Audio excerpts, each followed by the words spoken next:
챗 GPT에 어떤 코딩을 짜줘 이렇게 요청할 수가 있겠죠. 그럼 챗 GPT가 알아서 기본 코딩은 짜줄 겁니다. 근데 그럼 또 이런 생각이 드실 거예요. 그럼 내가 파이썬 배울 필요 없이 24시간 투자할 필요 없이 그냥 챗 GPT한테 물어보면 안 돼? 근데 여러분 그거 아시죠?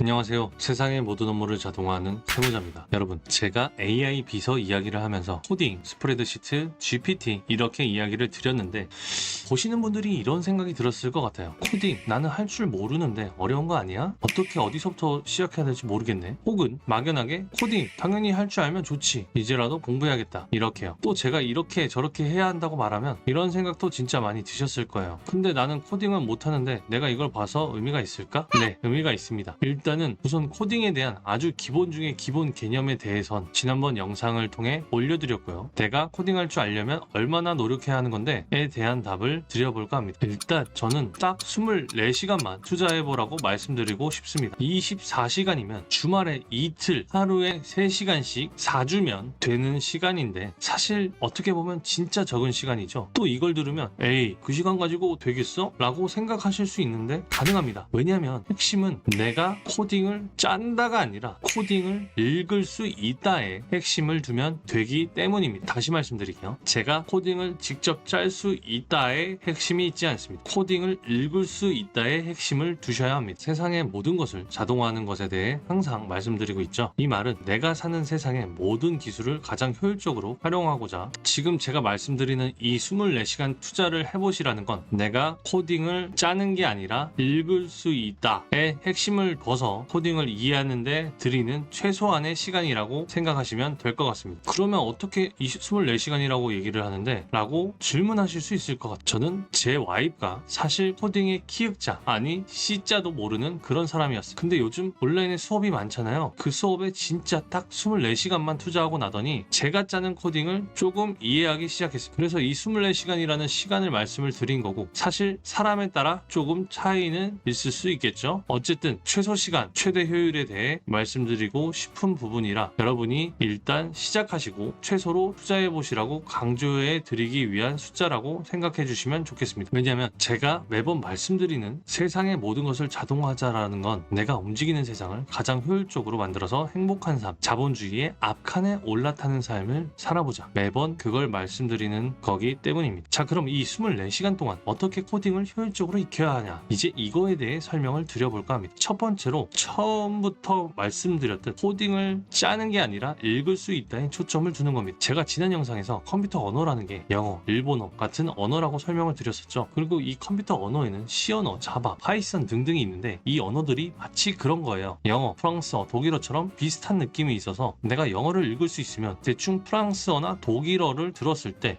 그 단어가 영어 이거랑 비슷하네 이런 생각이 들 수 있잖아요. 그런 느낌이라고 생각해 주시면 됩니다. 두 번째로 그럼 어떤 언어를 익혀야 할까? 어떤 언어가 효율적으로 배울 수 있을까? 고민해야 되는데요. 사실 컴퓨터 언어는 그 목적에 따라 굉장히 다양한 언어가 있습니다. 그리고 실제로 우리가 프로그램 업계에서 유능한 사람이 되기 위해선 정말 많은 언어에 대해서 어느 정도 지식을 겸비하고 다 다룰 줄 알아야 합니다. 근데 여러분, 제가 여러분들한테 지금 프로그래머가 되라고 말씀드리는 게 아니잖아요. 저는 그냥 컴퓨터 언어의 감을 익히는데 목적을 두라고 말씀을 드리고 싶습니다. 그럼 어떻게 해야 하나요? 가장 직관적이고 쉬운 언어로 시작을 하셔야 합니다. 가장 쉽다고 느끼는 거는 사람마다 좀 차이가 있을 수 있겠지만 제가 추천드리고 싶은 언어는 바로 파이썬입니다. 상대적으로 다양한 분야에서 활용되기도 하고 이른바 문법이 가장 간결한 편이라서 저는 파이썬을 추천드립니다. 그리고 제가 실제 개발한 업무 자동화도 전부가 파이썬으로 제작되고 있습니다. 그럼 마지막으로 내가 파이썬의 기초에 대해 배웠다. 근데 난 코딩을 짤 줄 모르잖아 라고 생각하신 분들의 답을 드리겠습니다. 여러분, 제가 어떤 거 세 가지만 있으면 세상의 모든 것을 자동화할 수 있다고 했죠? 그렇죠. 코딩, 스프레드시트, GPT였죠. 그리고 그런 영상도 보여드렸습니다. 전에 기차표 자동 예매 관련 영상이죠. 아마 눈치채신 분들은 아실 겁니다. 제가 코딩을 어떻게 시작했나요? 네, 맞습니다. 바로 챗 GPT한테 큰 틀을 물어봤죠. 바로 여러분들도 챗 GPT를 통해서 코딩을 짜시면 됩니다. 제가 프로그래밍 언어에 대한 이해도를 가지고 있으면 챗 GPT에 어떤 코딩을 짜줘 이렇게 요청할 수가 있겠죠? 그럼 챗 GPT가 알아서 기본 코딩은 짜줄 겁니다. 근데 그럼 또 이런 생각이 드실 거예요. 그럼 내가 파이썬 배울 필요 없이 24시간 투자할 필요 없이 그냥 챗 GPT한테 물어보면 안 돼? 근데 여러분 그거 아시죠? 것이죠. 내가 뭘 모르는지 아는지도 모르면 정교한 일을 시키실 수가 없습니다. 그것 때문에 제가 최소 시간을 들여서 컴퓨터 언어에 대해 익히시라고 말씀을 드리는 겁니다. 이제 내가 컴퓨터 언어에 대한 이해도가 올라가면 GPT에 물어보는 방법도 정교해지고 디테일해지고 달라지고, GPT가 짜준 코드가 제대로 돌아가지 않을 때 내가 또 어떻게 물어봐야 되지 생각해 보실 수 있을 겁니다. 자, 그럼 어디서 배워야 할까? 이런 고민이 드실 텐데, 사실 요즘 무료로 코딩 강의해주는 그런 사이트도 구글에 한번 쳐보시면 정말 많이 나오고요. 유튜브를 통해서 검색을 하셔도 초보를 위한 강의도 정말 많이 나와 있습니다. 그거를 처음부터 끝까지 한번 심도 있게 배워보시는 것을 추천드립니다. 저도 나중에 혹시 이 부분에 맞춤 강의를 올릴 수 있으면 올려보도록 하겠습니다. 오늘 영상을 보신 분들은 핵심이 뭔지 충분히 아셨을 거라 생각합니다. 쉽게 시작하세요. 그리고 꼭 시작하세요. 그럼 다음에 뵙겠습니다.